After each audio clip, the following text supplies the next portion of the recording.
ৰ'ব নি?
আমি এইটো বহুত দিনৰ পৰা দেখিয়ে আছোঁ, আমাৰ চকুৰ আগতে থাকে আৰু আমি সদায় দেখি আছোঁ যে বৰষুণ দিলে বিশেষকৈ আৰু বহুত বেছি বেয়া হৈ গুচি যায়।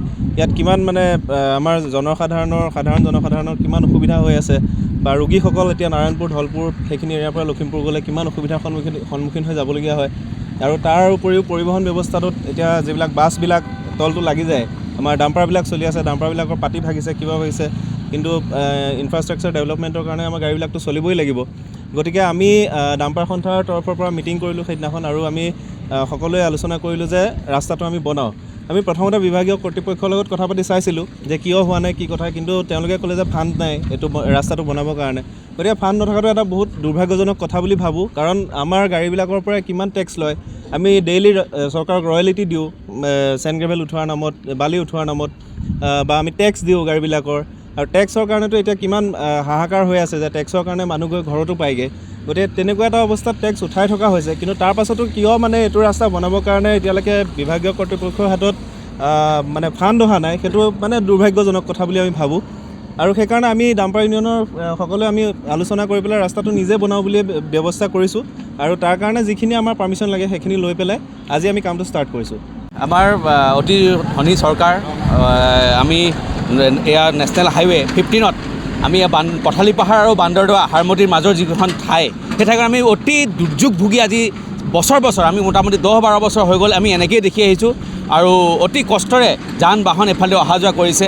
সৰু সুৰা গাড়ীটো বাদেই ডাঙৰ গাড়ীখিনি অহা যোৱা কৰোঁতে যথেষ্ট অসুবিধাৰ সন্মুখীন হৈছে।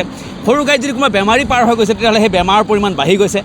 বিশ্বাস কৰক, যদি প্ৰসূতি এইটো ৰাস্তাদি পাৰ হৈ যায় তেতিয়াহ'লে প্ৰসূতি হস্পিটেল পাবগৈ নালাগে, ইয়াতেই তেওঁ প্ৰসৱ মানে যন্ত্ৰণা পায় তেওঁ প্ৰসৱ কৰিব, এইটো গেৰাণ্টি আছে। গতিকে ইয়াৰ পিছতো আমি বাৰে প্ৰতি এই বিষয় লৈ পেলাই আমি সচেতন আমাৰ প্ৰশাসনক আমি জনোৱাৰ পিছতো, আমাৰ বিভাগীয় কৰ্তৃপক্ষক জনোৱাৰ পিছতো ইয়াৰ আমি কোনো ধৰণৰ সুদ-উত্তৰ আজিলৈকে পোৱা নাই। আৰু ইয়াৰ বোলে কি, এই কাৰণে বোলে ফাণ্ড নাই বোলে। আৰু এই গাড়ীখিনি যিখিনি গাড়ীৰ পৰা চলি আছে, এইখিনি গাড়ীৰ পৰা টেক্সখিনিতো তেওঁলোকে সুন্দৰকৈ আহৰণ কৰি আছে ন।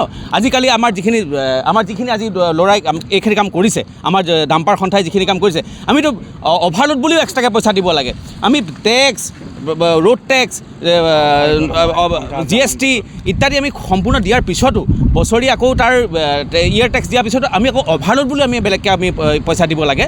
কিন্তু তাৰ পিছতো যদি আমি এখন ভাল ৰাস্তাত গাড়ী চলাবলৈ নাপাওঁ, তো আমাৰ নিচিনা দুৰ্ভাগ্যৱান মানুহ আমি ইয়াত নাই। গতিকে আমি আকৌ আজি নিজৰ পইচাৰে, নিজৰ ধৰণেৰে আমি ৰাস্তা ভাগ আজি মেৰামতি কৰিছোঁ, যাতে ইয়াৰ অহা যোৱা কৰা মানুহে অকণমান সুফল পায়। আৰু পুনৰ আমি অনুৰোধ কৰি থৈছোঁ যাতে পৰৱৰ্তী পৰ্যায়ত যাতে আমি বিভাগীয় কৰ্তৃপক্ষৰ পৰা আমি সহায় সহযোগিতা পাম আৰু এই ৰাস্তা সুন্দৰকৈ আমি আকৌ অহা যোৱা কৰিব পাম বুলি এটা সপোন দেখা পাইছোঁ। এই ঘাইপথটো আজি আপোনালোকে এটা সংস্থা হিচাপে আগবাঢ়ি আহিছে, কি ক'ব? আমি বহুত দিনৰ পৰা লক্ষ্য কৰি আছিলোঁ আৰু হয়তো বহুতে এইটো অভিযোগ কৰিও আছিলে, কিন্তু বিভাগীয় কৰ্তৃপক্ষৰ আমি গা লৰা নেদেখিলোঁ। যিহেতু এইটো আমাৰ সীমান্তৱৰ্তী এটা ৰাস্তা অৰুণাচলৰ অসমৰ, গতিকে কোনে এইটো গাফিলতি কৰি থাকে আমি নাজানো, কিন্তু আমাৰ ৰাইজৰ ইমানেই ইয়াত মানে দুৰ্ভোগ ভুগিবলগীয়া হৈছে। সেইকাৰণে আমি ডাম্পাৰ সন্থাৰ সকলো আমি লগ হৈ পেলাই, সদস্য লগ হৈ পেলাই আমি ডিচিশ্যন ল'লোঁ যে ৰাস্তাটো আমি যিমান পাৰোঁ মেৰামতি কৰি লওঁ, কাৰণ ইয়াত বৰষুণ দিলে এনেকুৱা এটা অৱস্থাৰ সৃষ্টি হয়, গাত কিমান দ গম নাপায় কোনেও, আৰু ইয়াত বহুতকেইখন বাইক স্কুটি আমাৰ চকুৰ আগতে এক্সিডেণ্ট হোৱা দেখিছোঁ, আৰু গাড়ীবিলাকো বহুত মানে মেইনটেনেঞ্চ বাছবিলাক বা আমাৰ ডাম্পাৰবিলাকে বহুত পাতি ভাগিছে, কিবা ভাগিছে, এনেকুৱা মানে বহুতখিনি অসুবিধাৰ সন্মুখীন হৈছোঁ। সেইকাৰণে আমি ভাবিলোঁ যে আমাৰ নিজৰ গাঁঠিৰ ধন খৰচ কৰিয়ে আমি ৰাস্তাটো মেৰামতি কৰোঁ। বৰ্তমান চৰকাৰৰ যি মুখ্যমন্ত্ৰী যি উন্নয়নৰ শ্লোগান থাকে, কি ক'ব হয়, আমি চাইছিলোঁ, আমি ডক্টৰ হিমন্ত বিশ্ব শৰ্মাদেৱকো আমি মানে এনেকৈ টেগ কৰি চাইছিলোঁ ফেচবুকত বহুতকেইটা জেগাতে, কিন্তু আমি কোনো ধৰণৰ মানে এই ৰাস্তাখনৰ মানে সম্বন্ধীয় কোনো ধৰণৰ আমি আপডেট নাপালোঁ। সেইকাৰণে ভাবিলোঁ আমি নিজে কৰোঁ বুলি। আৰু মোটামুটি 300-400 মিটাৰ হ'ব দৈৰ্ঘ্যটো। আমি নিজৰ গাঁঠি ধন খৰচ কৰি এইখিনি কৰিবলগীয়া হৈছে।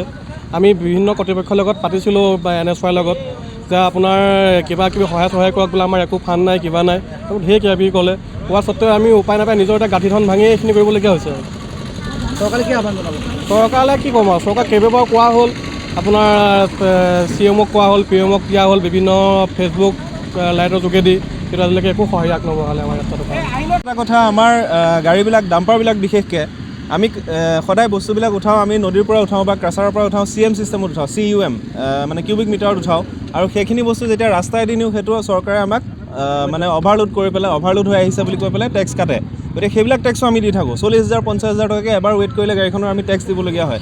গতিকে ইমানখিনি টেক্স যদি আমাৰ ইয়াৰ পৰা উঠিয়ে আছে, তাৰপিছত আকৌ ফাণ্ড নথকাৰ প্ৰশ্নটো ক'ৰ পৰা আহে বা সেইটো কিয় আমাক ক'লে, সেইটো মানে আমি ভাবি পেলাই হেৰি পাইছোঁ, মানে আমি আচৰিত হৈছোঁ কথাটো।